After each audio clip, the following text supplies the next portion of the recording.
আসসালামু আলাইকুম। সারা বিশ্বে এক মহামারী আকারে দেখা দিচ্ছে ডিপ্রেশন।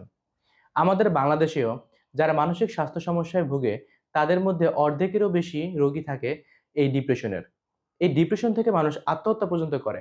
তাই আজ আমরা এই ভিডিওতে ডিপ্রেশন নিয়ে কথা বলবো। আজ আমাদের সাথে গেস্ট হিসেবে আছে নেসারউদ্দিন আহমেদ ভাই। ভাই, সাধারণ মন খারাপ এবং ডিপ্রেশনের মধ্যে আমরা পার্থক্য করব কিভাবে? আ প্রথমত আমরা হচ্ছে ডিউরেশনটা দেখব। যে টাইমিংটা। যেরকম সাধারণ মন খারাপের জন্য আ ১-২ ঘন্টা হতে পারে বা এমন হতে পারে যে ১-২ দিন থাকতে পারে। কিন্তু এটা যদি ২ সপ্তাহ বা তারও বেশি থেকে যায় তাহলে কিন্তু এটা ডিপ্রেশনের দিকে চলে যাবে। তো পাশাপাশি আমাদের আরেকটা যে জিনিসটা দেখতে হবে সেটা হচ্ছে যে লো মুড বা হচ্ছে লেক অফ ইন্টারেস্ট আছে কিনা। মানে যদি আপনার কোনো কিছুতে আগ্রহ পাবে না এবং এবং সবসময় মন হচ্ছে খারাপ থাকবে। মন খারাপ থাকবে, কোনো কনফিডেন্স পাবে না। মুড মানে হচ্ছে একদম লো হয়ে যাবে। উম কি বলে মানে কোনো কিছুতেই তার আগ্রহ নাই, আগ্রহ হারিয়ে যাচ্ছে। এরকম যদি থাকে তাহলে আমরা আ এটাকে আমরা ডিপ্রেশনের সিম্পটম বা ডিপ্রেশনের দিকে যাচ্ছে বলে মনে করতে পারি। আর যখন হচ্ছে দেখা যাবে যে আরেকটা বিষয় আছে সেটা হচ্ছে যে কজ থাকতে হয়। যেরকম সাধারণ মন খারাপে অনেক সময় কজ থাকে যে এই কজের কারণে হচ্ছে মনটা খারাপ হচ্ছে। কিন্তু অনেক সময় ডিপ্রেশনে দেখা যায় যে আসলে তেমন একটা কজ পাওয়া যায় না। কজ ছাড়াও কিন্তু ডিপ্রেশন হতে পারে। আচ্ছা, আচ্ছা। অন্যান্য বিভিন্ন কারণে আরকি। আচ্ছা। তো ডিপ্রেশনের এই ২ টা উপসর্গ বাদেও আর কি উপসর্গ থাকতে পারে? এই ২ টা বাদে আরো যেসব উপসর্গ থাকতে পারে যেমন ধরেন এখানে যেটা বললাম যে সে কোন ধরনের কনফিডেন্স পাবে না। কোন একটা কাজ করতে গেলে মানুষের এক ধরনের যে কনফিডেন্স থাকে যে আমি এটা পারবো। সেই ধরনের সে কোন কনফিডেন্স থাকবে না, পাবে না। এরপরে হচ্ছে তার স্লিপ ডিস্টার্বেন্স হতে পারে। যেরকম ঘুমের প্রচুর সমস্যা যেরকম এরকম হতে পারে যে সে যে সময় ঘুম থেকে উঠতো তার ১-২ ঘন্টা আগে উঠে যাচ্ছে। তারপরে হচ্ছে সে যে সময় ঘুমাতে যেত, তার ১-২ ঘন্টা পরে তার ঘুম হচ্ছে। এরকম ঘুমের সমস্যা হতে পারে। তারপরে হচ্ছে দেখা যায় যে, যেকোনো activities এ সে হচ্ছে খুব স্লো হয়ে যাবে। অর্থাৎ আ তার মধ্যে যে এনার্জেটিক হুম, ভাব, হুম, হুম। সেই ভাবটা থাকবে না। অর্থাৎ তার এনার্জিটা একদম মানে আস্তে, আস্তে সময়ের সাথে, সাথে কমে যাবে। এরপরে হচ্ছে নিজেকে খুব worthless মনে হবে যে আসলে আ আমি হয়তো মূল্যহীন কিংবা হচ্ছে আ আমাকে দিয়ে কিচ্ছু হবে না বা আমি কোনো কিছু করতে পারবো না। অর্থাৎ ওই যে যেটা বললাম যে কনফিডেন্সটা হুম, হুম, থাকবে হুম। না। তারপরে হচ্ছে যেকোনো ধরনের ইন্টারেস্ট, তারপরে এনজয়মেন্ট, হ্যাপিনেস এই জিনিসগুলোতে সে মানে ইনভলভমেন্ট হতে পারবে না। এই হুম, জিনিসগুলো থেকে সে হয় দূরে থাকবে। আর না হয় ধরেন তার সামনে কেউ খুব হাসছে বা তার সামনে কেউ কৌতুক করছে বা হচ্ছে বিভিন্ন ধরনের জোকস বলছে বা হচ্ছে এরকম যেকোনো কিছু যেটা মানুষের হাসির উদ্রেক করে নরমালি। হুম, হুম, হুম, স্বাভাবিক মানুষ কিন্তু হাসবে হুম, হুম। শুনে। কিন্তু তার আসলে এরকম কোনো ধরনের ফিল হবে না। সে একদম বলা যায় যে শুনবে কিন্তু তার মধ্যে আ সে হাসবে না অথবা দুঃখের একটা নরমালি তো সে দুঃখেই থাকে, তাই না? হুম, হুম, তো হুম। আসলে যদি দুঃখের একটা কিছু দেখে ওই জিনিসটাও তাকে কিছু, কিছু ক্ষেত্রে আমি দেখেছি যে ইমপ্যাক্ট পড়ে। কিন্তু কিছু, কিছু ক্ষেত্রে দেখা যায় যে আসলে তার কাছে মনে হয় যে আমি যে দুঃখে আছি তার থেকে এইটা তো কোনো কিছুই না। আচ্ছা, এটা আচ্ছা, তো কোনো ব্যাপারই না, তাই না? আচ্ছা। এরকম আরকি। এছাড়া হচ্ছে ধরেন আপনার যেটা থাকতে পারে সেটা হচ্ছে তার যে হবি ছিল যেগুলো, হুম, হ্যাঁ? হুম, হুম। এই টাইপের হবি গুলোতে তার এখন আর মানে এটা আর হবি থাকবে না। আগে ধরেন তার লিখতে ভাল লাগতো, তার হচ্ছে গার্ডেনিং এগুলো ভালো ছিল বা করত। কিন্তু এখন আর সে এইগুলোতে আগ্রহ পাচ্ছে না। অর্থাৎ বলা যায় যে মানে সব ধরনের এক্টিভিটিস থেকে সে হচ্ছে দূরে। হুম, যখন দূরে চলে যাবে, একা, একা থাকে, একা, একা সবকিছু করে, একা, একা খায়, একা, একা ঘুমায়। আরেকটা যেটা হয় সেটা হচ্ছে এই যে যারা ডিপ্রেসড এদের কিন্তু আ মানে ওয়েটটা হয় বেড়ে যেতে পারে অথবা কমে যেতে পারে। আচ্ছা, আচ্ছা। তো সেই ক্ষেত্রে হচ্ছে আমরা এটাকে আইডেন্টিফাই করি হচ্ছে যে তার শরীরের যে ওজন নরমালি থাকে হুম, হুম, এর হুম। হচ্ছে 1/5 মানে হচ্ছে ৫ ভাগের ১ ভাগের তারতম্য হচ্ছে কিনা। আচ্ছা, এটা আচ্ছা। আমরা দেখি, হ্যাঁ? যে ১ মাসের মধ্যে বা অল্প দিনের মধ্যে দেখতে পাই। যেমন তার ৫০ কেজি ছিল। হুম, হুম, তো হুম। ৫ ভাগের ১ ভাগ হলে যে ৮-১০ কেজির মতো, হ্যাঁ? হ্যাঁ, তো হ্যাঁ, হ্যাঁ। এই পার্থক্যটা হচ্ছে কিনা। আচ্ছা, আচ্ছা। যদি দেখি বুঝতে যে পারছি। এইরকম পার্থক্য হচ্ছে তাহলে আমরা আসলে মানে ওটা ডিপ্রেশন হ্যাঁ, হিসেবে করা হয়। আচ্ছা, এখানে আরেকটা টপিক সেটা হলো আ এমডিডি মানে মেজর ডিপ্রেসিভ ডিসঅর্ডার আর হলো ডিডি মানে ডিপ্রেসিভ ডিসঅর্ডার। এটার ভিতরে আসলে পার্থক্যটা কি? আহ, এইটা আসলে যখন সিভিয়ার পর্যায়ে চলে যাবে, যেরকম এমডিডির ক্ষেত্রে অনেক সময় সাইকোটিক ফিচার থাকে। আচ্ছা। হ্যাঁ, যে যেমন ধরেন ডিলিউশন হতে পারে, মূলত বেশিরভাগ ক্ষেত্রে হ্যালোসিনেশন ডিলিউশনটা আমরা দেখতে পাই, ডিলিউশন সুইসাইডাল অফ গিল্ট। থটও হ্যাঁ, থাকে। সুইসাইডাল থটও থাকতে পারে। তো এই সাইকোটিক ফিচার এমডিডির ক্ষেত্রে অনেক সময় থাকতে পারে। হ্যাঁ, আচ্ছা। আর হচ্ছে হলো নরমালি ডিপ্রেসিভ মুড যাদের থাকে বা যারা ডিপ্রেসড থাকে তাদের আসলে গিল্টি ফিলিংটা থাকে, কিন্তু অ্যাকচুয়ালি ওই যে ডিলিউশন অফ গিল্ট হুম, হুম, ওইটা হুম, আসলে তেমন একটা আহ, দেখা যায় না। হুম, হুম। কিন্তু এমডিডির ক্ষেত্রে এটা আমরা দেখতে পাই। আর এছাড়া নরমালি হচ্ছে এমডিডির ক্ষেত্রেও মূলত এই যে ডিপ্রেসিভ যে সিম্পটম গুলো থাকে সেই জিনিসগুলোই প্রমিনেন্ট আকারে থাকে। আচ্ছা, বুঝতে পেরেছি। আচ্ছা, একজন মানুষের যখন ডিপ্রেশন হয়, তখন সে যদি বুঝতে পারে যে না আমার এখন ডিপ্রেশনে আমি মানে আমি এখন ডিপ্রেসড, তখন সে আসলে ডাক্তারের কাছে যাবে? সাইকিয়াট্রিস্টের কাছে যাবে নাকি সাইকোলজিস্টের কাছে যাবে? আচ্ছা, এই ক্ষেত্রে হচ্ছে আমি বলি যে অক্সফোর্ড সাইকিয়াট্রি যেটা হচ্ছে মানে এই যে দক্ষিণ এশিয়া বা হচ্ছে মোটামুটি সব দেশেই এটা খুবই টেক্সট বুক হিসেবে কিন্তু ইউজ হয় অক্সফোর্ড সাইকিয়াট্রিটা। তো এখানে এক ধরনের একটা কথা আছে, সেটা হচ্ছে যে ডিপ্রেসিভ যে ডিসঅর্ডারটা বা হুম, হুম। এই যে ডিপ্রেশনটা এটাকে হচ্ছে ওরা ৩ টা ক্যাটেগরাইজ করেছে। যেমন ধরেন mild, moderate and severe. Serious. তো এরা বলেছে যে যখন মাইল্ড পর্যায়ে থাকবে তখন অ্যাকচুয়ালি একে হচ্ছে সাইকোথেরাপি দিতে হবে। সাইকোথেরাপি। সাইকোথেরাপি। তো সাইকোথেরাপির ক্ষেত্রে তো আপনার হচ্ছে সাইকোলজিস্টের কাছেই যেতে হচ্ছে। আচ্ছা। তাই না? আর যদি হচ্ছে তার মডারেট বা সিভিয়ার থাকে তখন কিন্তু তার মেডিকেশনটা দরকার হয় কিছু ক্ষেত্রে। হ্যাঁ? যখন তার মেডিকেশন লাগবে তখন কিন্তু তার আসলে সাইকিয়াট্রিস্টের কাছেই যেতে হবে ওই মেডিকেশনের জন্য। তো এইখানে আ ব্যাপার যেটা ঘটে সেটা হচ্ছে অনেক সময় আসলে পেশেন্ট বা ক্লায়েন্ট বুঝতেও পারে না যে তার কোন পর্যায়ে আছে।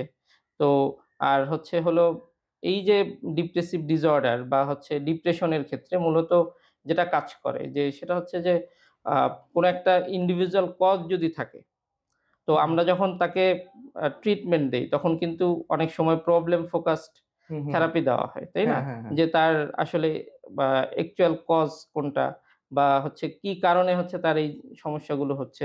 তো তখন যেটা করতে হয় যে আ বেশিরভাগ ক্ষেত্রে এই ক্লায়েন্ট গুলো বেশিরভাগ ক্ষেত্রেই আসলে দেখা যায় যে কাউন্সেলিং এর মাধ্যমে, বিভিন্ন ধরনের সাইকোথেরাপির মাধ্যমে, বিভিন্ন ধরনের থেরাপির মাধ্যমে কিন্তু আসলে তাদেরকে আ সুস্থ করা মোটামুটি সম্ভব। আচ্ছা। আর যদি একটু সিভিয়ার পর্যায়ে থাকে বা মডারেট পর্যায়ে থাকে তাহলে কিন্তু তাদের মেডিকেশন এর প্রয়োজন হয়। আচ্ছা, যদি সিভিয়ার বা মডারেট পর্যায়ে থাকে, সেক্ষেত্রে কি শুধুমাত্র মেডিকেশনই দরকার হয় নাকি মেডিকেশনের পাশাপাশি সাইকোথেরাপিও দরকার আ হয়? এইখানে যেটা সেটা হচ্ছে যে শুধুমাত্র মেডিকেশনে আসলে ডিপ্রেশনটা আ উম ডিপ্রেশনের ট্রিটমেন্ট করা পসিবল না। আচ্ছা, শুধুমাত্র মেডিকেশনের মাধ্যমে। তো আর ২ টা একই সাথে চালাতে হবে। ২ টা একই সাথে। ২ টা একই সাথে চালাতে হবে যদি সিভিয়ার পর্যায়ে থাকে। কিন্তু শুধুমাত্র মেডিকেশন দিয়ে আসলে কখনোই এই ডিপ্রেসড যে পিপল যারা আছে বা ক্লায়েন্ট আছে। কারণ হচ্ছে তার ওই যে যেটা হয় যে যারা ডিপ্রেশনে ভোগে এদের কিন্তু প্রচুর পরিমাণে নেগেটিভ এরর থাকে। হুম, হুম, কগনিটিভ এরর কগনিটিভ যেটাকে এরর বলি। থাকে। হ্যাঁ, হ্যাঁ? নেগেটিভ থিংকিং থাকে নেগেটিভ অনেক। থিংকিং তো থাকে। ওই নেগেটিভ থিংকিং তো মেডিকেশনের মাধ্যমে কোনো পরিবর্তন হবে না। সে হ্যাঁ, যে তার মাথার মধ্যে যে এক ধরনের এরর গুলো, হ্যাঁ, যেগুলো হ্যাঁ। সে ভাবছে, হ্যাঁ? তো সেই জিনিসগুলো তো কখনোই মেডিসিন দিয়ে বা মেডিকেশনের মাধ্যমে আ সলভ হবে না। আচ্ছা, ট্রিটমেন্ট হবে কোন, না, তাই কোন না? ধরনের আ থিংকিং এরর থাকতে পারে? এই ক্ষেত্রে হচ্ছে নরমালি ৪ ধরনের কগনিটিভ এরর থাকে। যেমন হচ্ছে হলো যারা ডিপ্রেশনে ভোগে তাদের আসলে আমরা যেসব ধরনের নেগেটিভ এরর দেখি অথবা হচ্ছে কগনিটিভ এরর দেখি সেটা হচ্ছে যে আরবিট্রারি ইনফারেন্স। এটা হচ্ছে এরকম যে ধরেন কোন একটা এভিডেন্স ছাড়া বা কোন এক ধরনের প্রুফ ছাড়া হুম, হুম, হুম। একদম কনক্লুশন এ চলে যাওয়া। মানে হচ্ছে তার কাছে কোনো এভিডেন্স নেই। হ্যাঁ, হ্যাঁ। কোন ধরনের প্রুফও নেই। কিন্তু সে একটা তার মতো করে সলিউশন দিয়ে দিল। বা তার মতো করে একটা ব্যাখ্যা দাঁড় করালো।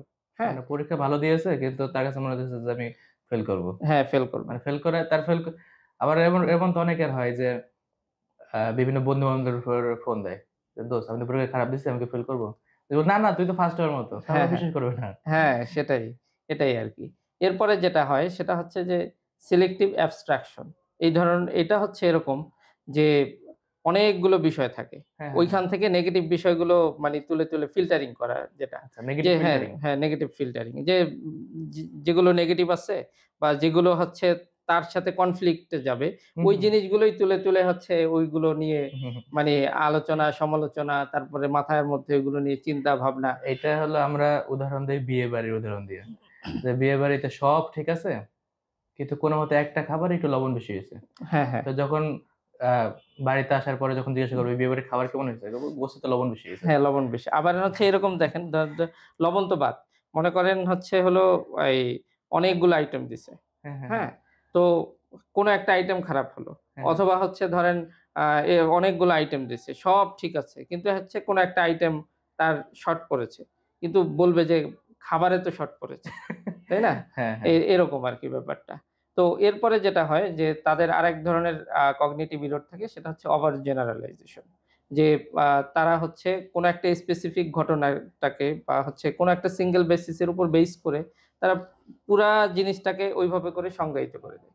যেরকম ধরেন আ অনেক সময় এরকম হয় না আমাদের মানুষের মধ্যে যে ওই দেশের মানুষ স্পেসিফিক একটা দেশ বলে আমরা বলি ওই দেশের সব মানুষ তো খারাপ। উগান্ডা। আসলে কি হ্যাঁ, তো আসলে কি সব মানুষ কি খারাপ? হ্যাঁ। আবার হচ্ছে এই যে উগান্ডাকেও যদি আমি বলি, তো উগান্ডার সব মানুষ কি খারাপ? বা উগান্ডার যে কালচার বা যেকোনো কিছু অনেক ক্ষেত্রে কিন্তু উগান্ডা আমাদের থেকে অনেক এগিয়ে। হ্যাঁ, হ্যাঁ, তাই না? কিন্তু হচ্ছে আমরা এমনভাবে মানে ট্রিট করি মনে হচ্ছে যে সবকিছুতে আমাদের থেকে ওরা হ্যাঁ। মানে নিচে আছে। হ্যাঁ? যুবকদের ভিতরে অনেক সময় দেখা যায় যে তারা কোন রিলেশনশিপ যদি তাদের ব্রেকআপ হয়, সেক্ষেত্রে কিন্তু আ একজন আরেকজনকে দোষারোপ করে ঠিক আছে। কিন্তু তারা কিন্তু একটা ওভার জেনারেলাইজেশন করে ফেলে। যেমন একটা মেয়ে যদি একটা ছেলে দ্বারা প্রতারিত হয়, তখন মেয়ের ভিতরে একটা বিশ্বাস জন্মায় যায় যে প্রত্যেকটা ছেলেই খারাপ। প্রত্যেকটা ছেলেই একই ধরনের, তারা সবাই হলো মেয়েদের সাথে একটা গেম খেলে। গেম খেলে। হ্যাঁ, এই ধরনের। এরকম একটা হয়। আবার হচ্ছে ধরেন আ কোনো একটা আ দেশের ছেলের দ্বারা সে প্রতারিত হলো, হ্যাঁ? তখন কিন্তু সে বলে দেবে যে, "না ওই দেশের ছেলে আমি বিয়ে করব না বা ওই দেশের মেয়ে আমি বিয়ে করব না। কারণ এরা হচ্ছে এরকম।" হ্যাঁ, হ্যাঁ। এই যে মানে ওভার জেনারালাইজেশন এইটা হচ্ছে যারা ডিপ্রেসড বা ডিপ্রেশন এ থাকে এরা কিন্তু এভাবে করে ওভার জেনারালাইজেশন করে। হুম, হুম। লাস্টলি এদের যেটা থাকে সেটা হচ্ছে পার্সোনালাইজেশন। সবকিছু নিজের দিকে টেনে নিয়ে আসবে। আচ্ছা। অর্থাৎ কোনো একটা ঘটনা সেটা হচ্ছে নিজের দিকে টেনে নিয়ে আসবে। তারপরে এইখানে একটা জিনিস হয় সেটা হচ্ছে কি ওই যখন আমরা সিম্পটম বলেছিলাম যে ওইখানে যে ডিলিউশন যে হয় হুম, তো হুম, হুম। পারসিকিউরিটি ডিলিউশন যে টার্মটা এটাও কিন্তু অনেক সময় ডিপ্রেসড পেশেন্টদের পারসিকিউরিটি ডিলিউশন থাকে। এটা হচ্ছে এরকম যে সন্দেহ প্রবণতা। হুম, হুম। যে তাকে কেউ খাবার দিল, তখন হচ্ছে তার কাছে মনে হবে যে ও আমাকে কেন খাবার দিল? মনে হচ্ছে এর মধ্যে বিষ মিশিয়ে দিয়েছে বা হচ্ছে আমাকে ক্ষতি করার জন্য এই কাজটা করেছে। আবার হচ্ছে ধরেন তাকে কেউ ফোন দিল, ফোন দিয়ে তার হচ্ছে খোঁজখবর নিল। ওর মধ্যে এক ধরনের সন্দেহ তৈরি হবে। যে কি ব্যাপার? ও আমাকে ফোন দিল কেন? আচ্ছা, এটা হলো মেজর ডিপ্রেসিভ ডিসঅর্ডার এর ক্ষেত্রে দেখা যায়। হ্যাঁ, মেজর ডিপ্রেসিভ ডিসঅর্ডার এর ক্ষেত্রে আমরা দেখতে পাই। আবার হচ্ছে আ যারা ডিপ্রেশনের সিভিয়ার পর্যায়ে থাকে, তাদের মধ্যেও কিন্তু এক ধরনের এই পারসিকিউরিটি ডিলিউশন তৈরি হয়। এরপরে পারসিকিউ আ উম ডিলিউশন অফ গিল্ট এটা তাদের মধ্যে থাকে। আচ্ছা। তো এই যে পার্সোনালাইজেশন হুম, হুম। এইটা হচ্ছে ওই যে ঐরকম যে কোন একটা ঘটনাকে সবসময় নিজের দিকে টেনে নিয়ে আসা। হুম, হুম, তো দেখা যায় যে যখন সব নিজের দিকে টেনে নিয়ে আসে, হুম। তখন কিন্তু তার ডিপ্রেশনের মাত্রা কিন্তু আরো বাড়তে থাকে। এই যে কগনিটিভ এররটা, এটা কিন্তু বেকার যুবকদের ভিতরে বেশি দেখা যায়। যারা আসলে বেকার, ঘরে থাকে। হুম। আসলে তারা তো এমনিই বিভিন্ন ধরনের চিন্তায় থাকে যে আমি চাকরি পাচ্ছি না বা এই করছি। এখন ফ্যামিলির মানুষ কেউ যদি ঘরে কোন ধরনের একটা কথা বলে, মনে হয় যে আমাকে উদ্দেশ্য করে আমাকে বলছে। উদ্দেশ্য করে বলছে। হ্যাঁ? হ্যাঁ। এই ব্যাপারটা কিন্তু তাকে আরো ডিপ্রেশন এ ফেলায়। আচ্ছা, অনেকগুলা গুরুত্বপূর্ণ কারণ জানতে পারলাম। আচ্ছা, এর বাইরেও আর কি, কি কারণ আছে যের জন্য মানুষ আসলে ডিপ্রেশন এ পড়তে পারে? এর বাইরে যদি আমি বলি যে সেটা হচ্ছে যে বায়োলজিক্যাল এটাকে আমরা যদি ২ ভাবে দেখি। একটা হচ্ছে বায়োলজিক্যাল পার্সপেক্টিভ আরেকটা হচ্ছে সাইকোলজিক্যাল পার্সপেক্টিভ। ২ ভাবে যদি আমরা আলাদা করি হুম, হুম। যে সাইকোলজিক্যাল পার্সপেক্টিভ এটা নিয়ে আমরা পরে আলোচনা করি। তো এর কারণের ক্ষেত্রে আমরা হচ্ছে যদি বায়োলজিক্যাল পার্সপেক্টিভ থেকে দেখি তাহলে হচ্ছে এটা জেনেটিক্যালি আসে। হুম, হুম, এটা হুম। একটা বংশগত। দেখা যায় যে বাপ এই মেন্টালিটির কোন হুম, একটা হুম। জিনিসকে ওভার জেনারালাইজ করতেছে হুম, হুম। কিংবা হচ্ছে কোন একটা জিনিসকে তার নিজের কাছে নিয়ে আসছে মানে পার্সোনালাইজেশন যেটা এরকম করছে। তখন কিন্তু বাচ্চাদের মধ্যেও এই ধরনের টেনডেন্সি তৈরি হয়। হ্যাঁ, হ্যাঁ। হ্যাঁ? কারণ হচ্ছে আমরা তো সবকিছু আমাদের যে লার্নিং সিস্টেমটা হুম, এটা হুম। কিন্তু ওই মডেলিং এর মতো। হ্যাঁ, মানে অবজারভেশনাল লার্নিং, যে আমরা দেখে দেখে দেখে দেখে শুনে শুনে শুনি। হুম। তো যখন দেখি আমার মা এরকম করছে, আমার বাবা এরকম করছে, আমার আত্মীয়-স্বজন তাদের মধ্যে এই ধরনের মেন্টালিটি, তখন কিন্তু আমার মধ্যে অটোমেটিক্যালি এই টাইপের মেন্টালিটি চলে আসবে। তো ওই মেন্টালিটি গুলোই কিন্তু আস্তে, আস্তে দেখা যাবে যে ডিপ্রেশনের রূপ নেবে। তো দেখা যায় কি অনেক সময় অনেক মানুষ যে খুব ছোট্ট একটা বিষয়কে অনেক বড় করে দেখে। তো এই যে প্রবণতা, এটা দেখা যায় যে তার সন্তানের মধ্যেও, কারণ সে তো বারবার হচ্ছে তার সন্তানের আশেপাশে ঘুরে, ঘুরে বলছে হুম, হুম, হুম, যে, "এইটা কেন এরকম? এইটা কেন এরকম? এইটা এরকম হলো কেন? ওইরকম হলো কেন?" হুম, হুম। তখন বাচ্চাও কিন্তু তারও কাছে যখন একটা সমস্যা চলে আসবে, তখন সেও কিন্তু ওই সেইম বাবার মতো করবে। আচ্ছা, এটা তাই না? অনেকটা লার্নিং সিস্টেম প্লাস জেনেটিক্যাল কজের জন্য হতে পারে। কজের জন্য হতে পারে। আচ্ছা। আর এছাড়া যেটা কিছু বায়োলজিক্যাল ফ্যাক্টর আছে, যেরকম আমাদের নিউরোট্রান্সমিটার গুলো যে আছে, যে এর মধ্যে আমাদের যদি নরএপিনেফ্রিন যদি কমে যায়, অথবা হচ্ছে আ এন্ডোরফিন, হ্যাঁ, এন্ডোরফিন যদি আ কমে যায়, সেরোটোনিন এরকম। সেরোটোনিন যদি হচ্ছে কমে যায়, তখন আসলে আ ডিপ্রেসড মানে ডিপ্রেশন গুলো চলে আসতে পারে।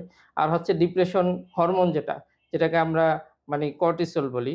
এই কর্টিসল। কর্টিসলটা যদি বেড়ে যায়, তখন কিন্তু মানুষ ডিপ্রেশনে পড়ে যায়।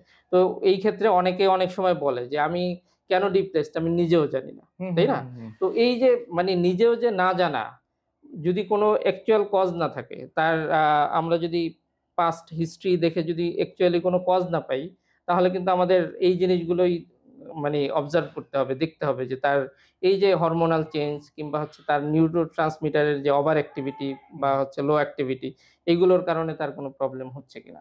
তো আসলে ওই যে শুরুতে একটা কোয়েশ্চেন করেছিলেন না যে মন খারাপ আর হচ্ছে ডিপ্রেশন, এই ২ টার মধ্যে আসলে পার্থক্যটা কি? পার্থক্য ওটাই যে মন খারাপের জন্য অ্যাকচুয়ালি অনেক সময় কাজ মানে কজ থাকে না, বা বায়োলজিক্যাল ফ্যাক্টর কিন্তু তেমন দায়ী না, হুম, তাই না? হুম, হুম, হুম। কিন্তু হচ্ছে এই যে ডিপ্রেশনের ক্ষেত্রে কিন্তু আমার বায়োলজিক্যাল ফ্যাক্টর গুলো, আমার হরমোন গুলো, আমার নিউরোট্রান্সমিটার গুলো, এগুলো কিন্তু হচ্ছে দায়ী। এছাড়া আরেকটা যেটা হয় সেটা হচ্ছে যে ব্রেইন অ্যানাটমিতে আমাদের যে নিউরোজেনেসিস, এই নিউরোজেনেসিস এর যখন এটা মানে এটা একটা নিউরন, এটা যখন কমে যায়, হুম, তখনও হুম। দেখা যায় যে আসলে মানুষ ডিপ্রেসড হতে পারে। তো এইটা কিন্তু একটা পার্সপেক্টিভ, বায়োলজিক্যাল পার্সপেক্টিভ। আর যদি আমরা সাইকোলজিক্যাল পার্সপেক্টিভ থেকে দেখি, তাহলে আ যেটা দেখতে পাই যে আমাদের বর্তমান সময়ে যদি আমরা আ এই কালচারটাকে চিন্তা করি, তাহলে দেখা যাচ্ছে যে আমাদের দেশে তো মোটামুটি আলহামদুলিল্লাহ যে মানুষের মধ্যে বন্ডিং, বাবা-মায়ের মধ্যে সেপারেশনটা কম। হুম, যদিও হুম। ইদানিং ডিভোর্সের হার বেড়ে অনেক যাচ্ছে। হ্যাঁ? বাড়ছে। কিন্তু হচ্ছে আমরা যারা বড় হয়েছি, তারা কিন্তু এক ধরনের আ বন্ডিং ফ্যামিলি থেকেই এসেছি। হুম, হুম, তাই না? হুম। তো এই যে বাবা-মায়ের যে সেপারেশন, এই সেপারেশন এর কারণে কিন্তু বাচ্চাগুলো আস্তে, আস্তে ডিপ্রেসড হতে পারে। কিংবা হচ্ছে যখন সিঙ্গেল মা বা সিঙ্গেল বাবা, এই এইরকম পরিবেশে যখন একটা বাচ্চা বড় হবে, হুম, হুম, হুম। তখন তো নরমালি সে হচ্ছে আ ডিপ্রেসড হবে। কারণ হচ্ছে সে যখন দেখবে যে আ আরেকজনের বাবা বা আরেকজনের মা তার সন্তানের জন্য যে কাজগুলো করছে, তো তার তো বাবা নাই, অথবা তার মা নাই। হুম, তো হুম। তার তো একটা সাইড বলা যায় কি খালি। খালি। তো এই যে খালি, এইখান থেকে কিন্তু তার লোনলিনেস বা হচ্ছে তার এক ধরনের কষ্ট, দুঃখ, এগুলো অনুভব হবে। হুম। আস্তে, আস্তে কিন্তু সে আবার ডিপ্রেশন এ পড়ে বর্তমানে যাবে। যে প্রতিযোগিতামূলক শিক্ষা ব্যবস্থা, সবাইকে ফার্স্ট হতে হবে। এটাও তো আসলে ডিপ্রেশনের অন্যতম একটা কারণ। অবশ্যই। আসলেই যে মানে এখন তো সব ম্যাটেরিয়ালিস্টিক লাইফস্টাইল, তাই না? যে আমরা সবসময় বস্তুগত চিন্তা করি। হ্যাঁ, যে আমি মানি মানি ব্যাপারটা হচ্ছে এরকম যে আমার গণিতে, ইংলিশে, বাংলায় সব সাবজেক্টে আমার সেরা হতে হবে। সেরা হতে হবে। তো একটা মানুষ কি আসলেই সম্ভব? না, একটা মানুষকে কি একই সাথে ডাক্তার, ইঞ্জিনিয়ার, সাইকোলজিস্ট, সব বানানো সম্ভব? না। কোনদিন সম্ভব না, আমরা তাই না? যদি একটু সাবজেক্ট গুলোকে একটু ভাগ করি, যে বাংলা, ইংলিশ আর অ্যারাবিক যেগুলা, এগুলো কিন্তু ল্যাঙ্গুয়েজ। হুম, তা আমরা আমাদের ল্যাঙ্গুয়েজ প্রসেস করার জন্য আমাদের ব্রেইনের একটা অংশ অ্যাক্টিভ থাকে। অ্যাক্টিভ থাকে। রাইট। ম্যাথ, সায়েন্স প্লাস হলো এই ধরনের যে সাবজেক্ট গুলো আছে এগুলো হলো ক্যালকুলেটিভ। হুম, এগুলোর জন্য ব্রেইনের আরেকটা অংশ আর অ্যাক্টিভ থাকে। অ্যাক্টিভ থাকে। রাইট। তারপরে রিজনিং এর জন্য আরেকটা অংশ। হুম। তাহলে আমাদের ব্রেইনের সবগুলো অংশই যদি অ্যাক্টিভ করতে যদি চায় বাবা-মারা, এটা তো আসলে কখনো সম্ভব না সম্ভব আসলেই। না। তাহলে তো সুপার হিউম্যান হইতে হবে। সুপার হিউম্যান হতে হবে। আর সুপার হিউম্যান তো মানে আল্লাহ যদি কাউকে হ্যাঁ, হ্যাঁ, হ্যাঁ। স্পেশালি না বানায়, তাইলে হ্যাঁ, তো আর সম্ভব না। না তাহলে তো তাই আর না? আর সম্ভব না। আর আমরা আমাদের মেন্টালিটি এরকম যে আমরা বাচ্চাকে প্রপার খাবার দিব না। হ্যাঁ, হ্যাঁ। সব খাবারে ভেজাল দেব। কিন্তু বাচ্চার থেকে সেরা আউটপুটটা চাবো, সেরা আউটপুট চাবো। তাই না? মানে ব্যাপারটা হচ্ছে এরকম যে আমরা যা খাচ্ছি, হ্যাঁ, হ্যাঁ, হ্যাঁ, সবকিছুতেই তো ভেজাল। হ্যাঁ, হ্যাঁ, হ্যাঁ, আপনি একদম শাকসবজি থেকে শুরু করে ফলমূল পর্যন্ত হ্যাঁ, কোনোটা কিন্তু বাদ নেই। না, না, সবকিছুর মধ্যে ভেজাল। তো আপনি বাচ্চাকে এইগুলো খাওয়াবেন, পুষ্টিকর খাবার দিবেন না। আবার হচ্ছে বাচ্চার থেকে মানে সুপার হিউম্যানিটি আপনি হচ্ছে চাবেন। হ্যাঁ। হ্যাঁ, চিন্তা করবেন যে আমার বাচ্চা কেন এরকম না, ওরকম না। তাহলে তো আর মানে আচ্ছা, একটা ব্যাপারটা হবে না। গবেষণায় কিন্তু দেখা গেছে যে আ আমাদের দেহের আমরা যে ক্যালোরি ইনটেক করি, তার প্রায় 20-25% প্রায় খরচ হয় কিন্তু আমাদের ব্রেইন প্রসেস করার জন্য। তো রাইট। এক্ষেত্রে যারা ম্যালনিউট্রিশন এ ভোগে, তাদের ব্রেইন কিন্তু ঠিকমতো প্রসেস হয় না। হুম, এই যে ব্রেইন যে প্রসেস হয় না, এইজন্য হলো বিভিন্ন নিউরোট্রান্সমিটারের প্রবলেম দেখা দেয়। আমাদের হরমোনাল ইমব্যালেন্স দেখা দেয়। যার ফলেও কিন্তু এই ডিপ্রেশনে আক্রান্ত হওয়ার একটা সম্ভাবনা বেড়ে যায়। হুম, রাইট। তো এই ক্ষেত্রে আমার একটা ঘটনা মনে পড়েছে। সেটা হচ্ছে যে আমি যখন বান্দরবন বা ওই অঞ্চলগুলোতে ঘুরতে গিয়েছিলাম। তো ওইখানে আসলে মানে আমি নিজে একটা প্রবলেমে পড়েছি। যার কারণে আমি হন্য হয়ে ডক্টর, মেডিসিন এগুলো কিন্তু খুঁজেছি। হ্যাঁ, হ্যাঁ। কিন্তু হচ্ছে আমি পাইনি। ইভেন মানে হচ্ছে হলো যে উম ন্যাচারাল ট্রিটমেন্ট যেটা দরকার সেটা পর্যন্ত ওখানে নাই। আচ্ছা। হ্যাঁ, তো আমি যে প্রবলেমে, হ্যাঁ, এখন হ্যাঁ। আমার প্রবলেমের কোনো সলিউশন নাই যতক্ষণ পর্যন্ত না আমি ফিরে আসবো মানে শহরে। আচ্ছা, আবার ফিরে আসার জন্য কিন্তু সেই পাহাড় মানে উঠতে হবে, নামতে হবে এরকম করে মানে ঘন্টার পর ঘন্টা করে আসতে হবে। আচ্ছা। আচ্ছা, তো ওখানে যখন আমি গিয়েছি তখন হচ্ছে মানে আমি আ যখন ডক্টর পাচ্ছি না বা মেডিসিন কোন ধরনের সিঙ্গল মেডিসিন পর্যন্ত ওখানে নাই। তখন আমি জিজ্ঞেস করলাম যে এই মানে এই অঞ্চলের মানুষ তাহলে মানে মেডিসিন, ডক্টর এগুলো ছাড়া কিভাবে থাকে? বা হচ্ছে যখন এরা মানে গর্ভকালীন মেয়েরা যে হয়, ছোট, ছোট মেয়েরা কিন্তু এরা মানে এদের বিয়ে হয়ে যায়। হুম, এদের হুম, হুম। কালচারটাই এরকম। এরপরে হচ্ছে বাচ্চা হচ্ছে নরমালি। সব নরমাল ডেলিভারি কোনো সিজার হচ্ছে না। সিজারিয়ান বেবি বলতে এখানে কোনো শব্দ নেই। হ্যাঁ, সিজার বলতে কোনো শব্দ নেই। আচ্ছা, তো তখন হচ্ছে এই যে দেখেন একই বাংলাদেশে আপনি যদি শহর অঞ্চলের কথা চিন্তা করেন, এখানে কিন্তু আপনার 90% বা আপনি যদি পরিসংখ্যান দেখেন তাহলেও দেখবেন যে এটা কিন্তু প্রায় অধিকাংশই, অধিকাংশই অধিকাংশই কিন্তু সিজারিয়ান বাচ্চা। সিজারিয়ান বাচ্চা, তাই না? তো এই যে ২ টা একই অঞ্চল কিন্তু একই দেশ কিন্তু। একই দেশে। এই যে পার্থক্যটা, তখন আমি আ মানি হচ্ছে জিজ্ঞেস করলাম যে এ এই যে পার্থক্যটা মানে এরা আসলে কি করে? পরে বলে যে এদের মধ্যে মেন্টালিটি এরকম যে যখন গর্ভ মানে একটা মেয়ে যখন গর্ভবতী হয়, তখন এরা ডক্টরের কাছেই যায় না। কারণ এদের মেন্টালিটি এরকম বা এদের এক ধরনের কোর বিলিফ তৈরি হয়ে গেছে হ্যাঁ, যে হ্যাঁ। ডক্টরের কাছে গেলেই ডক্টররা সিজার করবে। আচ্ছা, আচ্ছা, এই আচ্ছা। কারণে এরা ডক্টরই দেখায় না। No medicine, no anything. আচ্ছা। তো এরা শুধুমাত্র ওই মানে নরমালি করে। এখন ব্যাপারটা হচ্ছে যে এই যে ডিফারেন্সটা, এই ডিফারেন্সটা কিন্তু খাদ্যের উপরে। ওরা যা খাচ্ছে হ্যাঁ, হ্যাঁ, হ্যাঁ। একদম মানে পানি থেকে শুরু করে যাই খাচ্ছে সবই সবই পিওর। কিন্তু পিওর। ওরা সকালবেলা ঘুম থেকে উঠে ওরা আ চাল, ধান আরকি। ধান হুম, হুম, হচ্ছে ঢেঁকির মতো আছে, হুম। হাতের ঢেঁকি। ওইটা দিয়ে ওরা হচ্ছে চাল বোনে। চাল বুনে এরপরে হচ্ছে ওটা দিয়ে ভাত রান্না করে। মানে আচ্ছা। হচ্ছে পিওর চালটা। আর পিওর আমরা চালটা। কি খাচ্ছি? মানে কাটছাট মিনিকেটে চাল। কাট-সাট করে যখন একদম চিকন হয়ে যায়, তখন ওইটা আমরা খাচ্ছি। তাইলে ওদের আর আমাদের তো পার্থক্য তো হবেই। হ্যাঁ, হ্যাঁ, এরপরে হ্যাঁ। আমাদের পানি, আমাদের অন্য খাবার আর ওদের অন্য খাবার। ওরা যা খাচ্ছে সব প্রাকৃতিক। তো ওদের মধ্যে তো এই কারণেই তো ওদের এনার্জি বা ওদের যেকোনো কিছু খুব বেশি থাকবে। আচ্ছা, তাই না? লাইফস্টাইল এর সাথে এই ডিপ্রেশনের সম্পর্কটা কিরকম?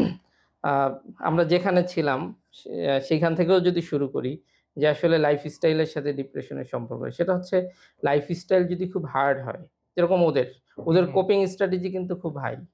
হ্যাঁ, হ্যাঁ। তাই না? আর আমাদের বাচ্চাগুলো কিন্তু এত কপিং স্ট্র্যাটেজি নেই। না। এই যে আপনি যদি দেখেন বাংলাদেশের সবচেয়ে সুইসাইডাল এরিয়া কোনটা?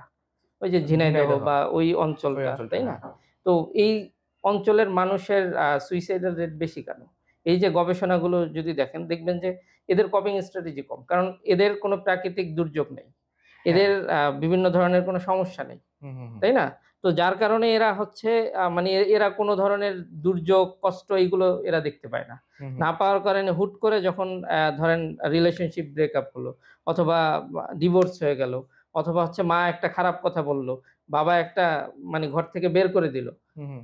সাথে সাথে এরা মানে সুইসাইডাল আচ্ছা, অ্যাটেম্পট নেয়। আচ্ছা। তাই না? হ্যাঁ, তো হ্যাঁ। আমাদের কিন্তু লাইফস্টাইল এর সাথে খুবই মানে ওতপ্রোতভাবে জড়িত আরকি। মানে খুবই ইন্টার রিলেটেড। যে আমাদের কপিং স্ট্র্যাটেজি যত হাই হবে, আমাদের ডিপ্রেশনের ক্যাপাবিলিটি বা ডিপ্রেশনের মোকাবেলা করার মতো অ্যাবিলিটি তত বাড়বে। হ্যাঁ। আর কপিং স্ট্র্যাটেজি যত কম হবে আমরা তত বেশি ডিপ্রেসড হয়ে যাব। আচ্ছা, তো এক্ষেত্রে হলো আমরা কিভাবে আসলে ডিপ্রেশন থেকে রক্ষা পেতে পারি? আচ্ছা, এই রক্ষা পাওয়ার আগে যেটা করতে হবে সেটা হচ্ছে একটা টপিক সাইকোলজিক্যাল যে ভিউ পয়েন্ট থেকে সেইটার সাথে আমি হচ্ছে রিলেট করে দেব যে আসলে আমরা ট্রিটমেন্ট প্ল্যানটা কি হবে। বায়োলজিক্যাল ফ্যাক্টর গুলো নিয়ে তো আমরা আলোচনা করেছি। সাইকোলজিক্যাল ফ্যাক্টরে যদি আমরা যাই দেখতে পাই যে ওই যে বলেছিলাম যে সেপারেশন, তারপরে লো কপিং স্ট্র্যাটেজি, যে হুম, কপিং স্ট্র্যাটেজি যদি আ খুব হাই না হয় বা হচ্ছে অ্যাডাপ্টেশন যদি তেমন করতে না পারে তখন কিন্তু মানুষ ডিপ্রেশনে পড়ে যাবে, তাই না? হুম, এরপরে হচ্ছে যেটা আরেকটা ব্যাপার থাকে সেটা হচ্ছে পার্সোনালিটি ট্রেইট এর উপর অনেক কিছু ডিপেন্ড করে। যেটা অনেকটা জেনেটিক্যাল ফ্যাক্টর এর মতো। যে আমার পার্সোনালিটি ট্রেইটটা কিরকম? একেক মানুষের পার্সোনালিটি ট্রেইট কিন্তু একেক রকম থাকে। হুম, হুম, হুম। হ্যাঁ? তো দেখা যায় যে অনেকে খুব ছোট্ট বিষয় নিয়ে খুব বড় করে তোলে। আবার অনেকে বড় একটা বিষয়কে নরমালি মানে কেয়ারলেস। যে আচ্ছা, ধুর আচ্ছা। এটা তো হয়ই। হ্যাঁ, হ্যাঁ, হ্যাঁ। হ্যাঁ, এরকম আরকি। এটা হতে খুব পারে। সহজে মেনে নেওয়ার একটা মেনে নেওয়ার প্রবণতা একটা থাকে। প্রবণতা থাকে। এরপরে হচ্ছে অনেক সময় দেখা যায় যে ফ্যামিলি কেউ যদি সুইসাইড করে কিংবা হচ্ছে কারো ডেথ হয় বা কেউ যদি ধরেন আ মারা গেল আনএক্সপেক্টেড ডেথ। হ্যাঁ? যেরকম ধরেন আ অল্প বয়সে কেউ মারা গেল। হুম, হুম, অথবা হচ্ছে হলো অ্যাক্সিডেন্ট করে কেউ মারা, এগুলো কিন্তু আনএক্সপেক্টেড। হুম, হুম, বা হচ্ছে বিভিন্ন সময় দুর্যোগ প্রবণ এরিয়াতে হুট করে একটা দুর্যোগ আসলো, তারপরে গাছ পড়লো বা একটা সমস্যা হলো, পানিতে ভেসে চলে গেল। হুম? হুম, এগুলো কিন্তু আনএক্সপেক্টেড। হুম, একটা হচ্ছে মানুষ বৃদ্ধ হচ্ছে যেটা আমাদের মানে নরমালি রেওয়াজ নরমাল বা প্রসেস। যেরকম নরমাল প্রসেস যে একটা সময় বৃদ্ধ হচ্ছে আমরা ভেবেই নিচ্ছি যে সবারই মারা মারা যেতে হবে, তাই না? আমিও তো হুম, হুম। একদিন মারা যাব। হ্যাঁ, হ্যাঁ, তো হ্যাঁ। এখন হচ্ছে যখন এই জিনিসটা আনএক্সপেক্টেড হয়, হুম, যেটাকে আমরা অকাল মৃত্যু বলি, যে অল্প বয়সে মারা গেল। এটা তো আসলে মৃত্যুর বয়স না। যদিও মৃত্যুর কোনো বয়স নেই। হুম, হুম, হ্যাঁ, কিন্তু আমাদের একটা মৌখিক ভাষা তো আছে, তাই না? হুম, হুম। তো এই যে আ আনএক্সপেক্টেড ডেথ, এই কারণে কিন্তু মানুষের মধ্যে ডিপ্রেশনের পরিমাণটা খুব বেড়ে যায়। আর আচ্ছা। নরমাল ডেথ থেকে যখন আনএক্সপেক্টেড ডেথটা মানে হয় তখন কিন্তু আসলে বেড়ে যায়। এছাড়া যেটা থাকে সেটা হচ্ছে যে রিলেশনশিপ আ যদি বন্ডিংটা ভালো না থাকে, হুম, হুম। হ্যাঁ? তখন কিন্তু দেখা যায় যে মানুষ আসলে ডিপ্রেশনে পড়ে যায়। কারণ তাকে সাপোর্ট দেওয়ার মতো একটা মেন্টাল সাপোর্ট এর জন্য কিন্তু আ অনেকগুলো ফ্যাক্টর আছে। হ্যাঁ। হ্যাঁ? তো এই ফ্যাক্টর গুলো যখন সবগুলো দেখা যায় যে কোন কাজ না করে তখন কিন্তু আসলে মানুষ ডিপ্রেশনে পড়ে যায়। তো এই যে আ ডিপ্রেশনে পড়ার পরে এখন এখান থেকে তো একে বের করে নিয়ে আসতে হবে। তাই হ্যাঁ, না? হ্যাঁ। তো এইটার জন্যই তো মানে কোয়েশ্চেনটা করেছেন যে আসলে ট্রিটমেন্ট প্ল্যানটা কি হবে? ট্রিটমেন্ট প্ল্যান ওইটা যদি ওর কোনো ইন্ডিভিজুয়াল কজ থাকে, হ্যাঁ? যে কোনো একটা স্পেসিফিক কজ আছে। তো প্রবলেম ফোকাসড থেরাপি দিতে হবে একে। যে এই প্রবলেমটা থেকে সে কিভাবে বের হয়ে আসতে হবে। হুম, হুম, হুম। যেমন ধরেন আপনার কাছে যদি ঝিনাইদহ বা ওই কুষ্টিয়া বা ওই অঞ্চলের মানুষগুলো আসে, হ্যাঁ? হুম, হুম। সাতক্ষীরা যে আ দেখা যায় কি আমি যেটা দেখেছি আরকি সেটা হচ্ছে যে এরা খুবই সামান্য বিষয়ে কিন্তু এরা আপনার আ সাইকোলজিস্ট বা সাইকিয়াট্রিস্ট এর কাছে আসে। হুম, হুম। হ্যাঁ? কারণ হচ্ছে আস্তে তো অ্যাওয়ারনেস টা বাড়ছে, তাই না? হ্যাঁ, তো হ্যাঁ। যার কারণে কিন্তু আসে। আবার হচ্ছে এসে কিছু মানুষ এসে খুব ছোট্ট বিষয় কিন্তু বলে। যেমন ধরেন এরকম হবে যে রুমমেটের সাথে ঝগড়া, আপনার কাছে চলে আসবে। আচ্ছা। ঠিক আছে? যে আমি এখন কি করব? এই রুমে থাকবো নাকি হচ্ছে রুম ছেড়ে দেব? না ওকে আমি কিভাবে ডিল এটা করব তার ডিল সাথে। করব? হ্যাঁ। আবার হচ্ছে ধরেন assertiveness জানে না হুম, যে হুম। কিভাবে ডিল করবে। তখন আপনার কাছে চলে আসবে। যে ও আমার বড় ভাই বা হচ্ছে হলো রুমের বড় ভাই বা হচ্ছে অফিসের হলের বস। বড় ভাই, হ্যাঁ, অফিসের বস আমাকে এভাবে করে বলছে। কিন্তু আমি এই জিনিসটা কোপ আপ করতে পারছি না। বা আমি তাকে কি বলবো? এই হুম, হুম। বলাটা হচ্ছে আমি জানছি না হুম, হুম। বা জানি না। তখন কিন্তু আপনার কাছে চলে আসবে। হুম, তাই না? হুম। তো তখন এদেরকে যেটা করতে হবে, এদেরকে তো আপনি আর ওই আ মেডিকেশন বলেন বা হচ্ছে এদেরকে তো আর ওই সিবিটি পুরা লং না, প্রসেস এ যাওয়া যাবে না। না, তাই না? না, না, তো না। এদেরকে যেটা করতে হবে সেটা হচ্ছে problem problem focused therapy. Focused, হ্যাঁ, থেরাপি দিতে হবে। যে তার আসলে প্রবলেমটা কি? সেটার উপর বেস করে তাকে আ থেরাপিটা দিতে হবে।